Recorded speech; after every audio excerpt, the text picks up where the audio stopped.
네, 안녕하세요. 법무법인 대한중앙 한병철 변호사입니다. 질문부터 보겠습니다. 임차인입니다. 2020년 6월 말 계약을 해서 계약 기간은 2021년 6월 30일까지입니다. 개인적인 사유로 인해서 계약 기간 만료 3, 4개월 전에 집에서 나가게 되었습니다. 부동산에서는 집을 비워놓아도 세입자가 구해지지 않으면 월세를 내야 한다는데 계약서에는 그런 말이 없습니다. 월세를 내야 하나요? 라는 질문입니다. 임대차에 관해서는 민법 618조가 규정을 하고 있는데요. 임대차는 당사자 일방, 즉 임대인이 상대방에게 이 목적물을 사용 수익하게 할 의무를 지고 임차인이 이에 대해서 차임을 지급하는 계약입니다. 임대인으로서는 아까 말씀드린 대로 임차인에게 사용 수익하게 할 의무를 지는 것이고 임차인은 차임을 지급할 의무가 있습니다.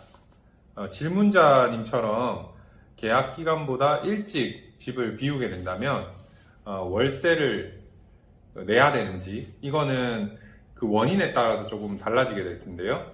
임대인이 만약에 이 임차인에 대한 그 사용 수익을 하지 못하게 하는 바람에 임차인이 그 집에서 일찍 나오게 된 경우라면 당연히 그 차임을 지급할 의무가 없게 될 것입니다. 하지만 질문자님의 사례처럼 개인적인 사정으로 이 집을 일찍 나오게 되었다 라고 한다면 당연히 이제 이 차임을 여전히 지급을 해야 되는 것이죠.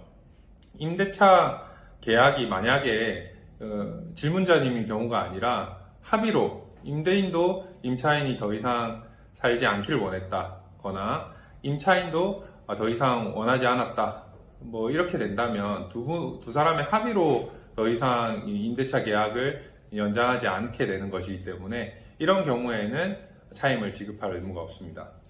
문제는 임차인이 임대차 계약 기간의 종료를 일찍 희망하더라도 임대인이 이거에 대해서 동의를 해줄 의무가 없다는 것입니다. 임차인이 먼저 일찍 나가고 싶어요 이렇게 얘기를 하더라도 임대인이 나는 그거에 동의를 해줄 수 없어 라고 하면 이 임대차 계약이 계약서에 기재된 대로 계약 기간까지 계속해서 가게 된다는 것이죠. 이거를 염두에 두셔가지고 임대인 분과 잘 이제 계약 해지하는 것으로 합의를 하셔야 합니다. 부동산에서 질문자님에게 새로운 세입자가 구해지지 않으면 공실이라도 월세를 내야 한다 라고 하는 거는 아마 그런 점을 염두에 두고 설명한 것으로 보입니다. 오늘은 이제 월세를 내야 하느냐 라는 점에 대해서 이제 설명을 해드렸고요. 다음 시간에 더 유익한 질문으로 찾아뵙겠습니다. 법무법인 대한중앙의 한병철 변호사였습니다.